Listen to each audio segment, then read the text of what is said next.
उस बच्ची ने 4 क्वेश्चन करे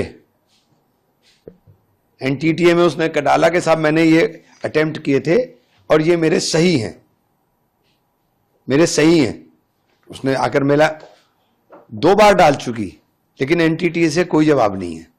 और उसको अगर 16 नंबर मिल जाएंगे, क्योंकि उसके 4 क्वेश्चन है, उसको 16 नंबर प्लस होंगे, उसको 16 नंबर मिल जाएंगे, उसकी रैंक बहुत हाई हो जाएगी। अब उसे कॉलेज नहीं मिलेगा, गरीब बच्ची है। तो ये पोजीशन है कि मैंने उससे लिखवा कर इसीलिए लिया, ये पूरा देकर गई है वो बच्ची मुझे भी। और 4 क्वेश्चन उसके हैं जो उसके अंदर ओमर शीट के अंदर वो नहीं कर रहा है। तो ये जो एनटीटीए की गड़बड़ियां हैं, इन्हीं गड़बड़ियों के खिलाफ तो सारा ड्रामा है ये। आप लोग लगातार जो युवाओं के ऊपर मुकदमे अभी भी हो रहे हैं, उसको लेकर कल सीजेपी की ओर से कहा गया कि हम लोगों के साथ जो अंडरस्टैंडिंग थी उसको ब्रीच किया गया। हालांकि उसके बाद बिहार और असम के अंदर देखिए, अब देश के अंदर माहौल बदल गया है, हिंदू मुसलमान अब चलेगा नहीं। अब ये जो न्यू जनरेशन है ना, जो जेनजी हैं, इनको आप समझा नहीं सकते हो हिंदू मुसलमान के नाम पर, या इनको आप झुंझुना दे दोगे हिंदू मुसलमान का बजाएंगे, ये नहीं बजाएंगे। ये नई जनरेशन है, इनोवेटिव लोग हैं, और इतने इनोवेशन उन्होंने यहाँ जंतर मंतर पर किए हैं, सबने देखे हैं। कंगना रनौत मशहूर अदाकारा हैं, हालांकि वो सीजेपी की एक जो वीडियो वायरल हुआ उस पर उन्होंने एक सोशल मीडिया पर कमेंट किया।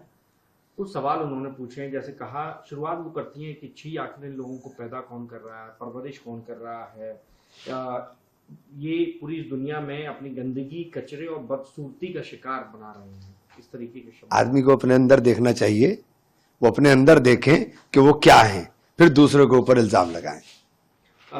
इस बीच ये भी जानकारी है कि पुलिस लगातार जो लोग प्रोटेस्ट में शामिल हुए सूट नहीं कर रही है।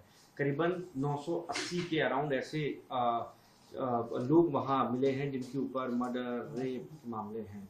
आप कैसे देखते हैं लगातार, क्योंकि पुलिस, आपको लगता है कि ये बदनाम करना चाहते हैं, पूरे मूवमेंट को बदनाम करना चाहते हैं, देश के युवाओं को, ये इसके अलावा कुछ भी नहीं है।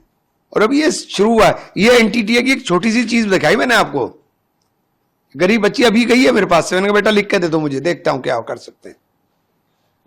AK-47 का मुद्दा कल आपने पार्लियामेंट में उठाया, पूरी कांग्रेस पार्टी उठाती रही। आप सिवान के डीएम कह रहे हैं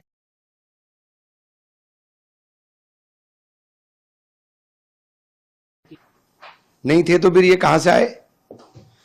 वो AK-47 चलाता हुआ दिखाई दे रहा है, आप कार्रवाई कर रहे हो और फिर आप झूठ बोल रहे हो। कमाल तो ये है ना, देखिए, मतलब आप कार्रवाई कर रहे हो और फिर झूठ बोल रहे हो।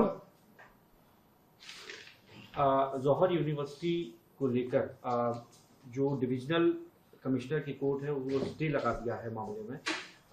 लगातार इसको मुद्दा आप लोगों ने बनाया, आप गलत भी इसको बताते रहे।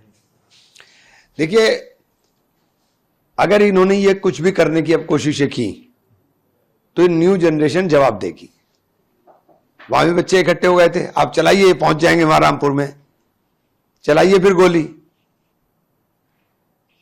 अरविंद केजरीवाल कह रहे हैं कि एथेनॉल को लेकर हम लोग नेशन वाइड प्रोटेस्ट करेंगे। आपको लगता है कि जिस तरह इन युवाओं के प्रोटेस्ट के आगे सरकार झुकी, उसी तरह अरविंद केजरीवाल यदि नेशन वाइड प्रोटेस्ट करते हैं इथेनॉल पे तो सरकार को झुकना होगा? एथेनॉल एक बिग प्रॉब्लम है, बड़ी प्रॉब्लम है, एथेनॉल छोटी प्रॉब्लम नहीं है।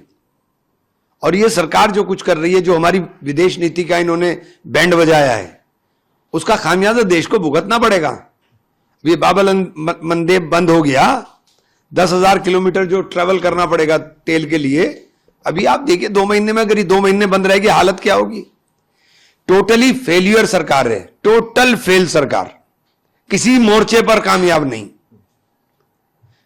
जब ये विदाई होगी ना, तो जितनी धूम धड़ाके से आए थे उसी धूम धड़ाके से इनकी विदाई भी तय है। एक आखिरी सवाल ले लो, एनडीए की पार्लियामेंट्री मीटिंग चल रही है, इस बीच एनसीपीआई यानी जो टीएमसी के रेबल फैक्शन लोग थे उनको भी इसमें इनवाइट किया गया है, इस पर भी अब सियासत शुरू है। देखिए, वो तो गद्दारी कर गए हैं पार्टी के साथ, अब उन्हें इस सरकार के अंदर गद्दारी का रिवॉर्ड तो मिलेगा।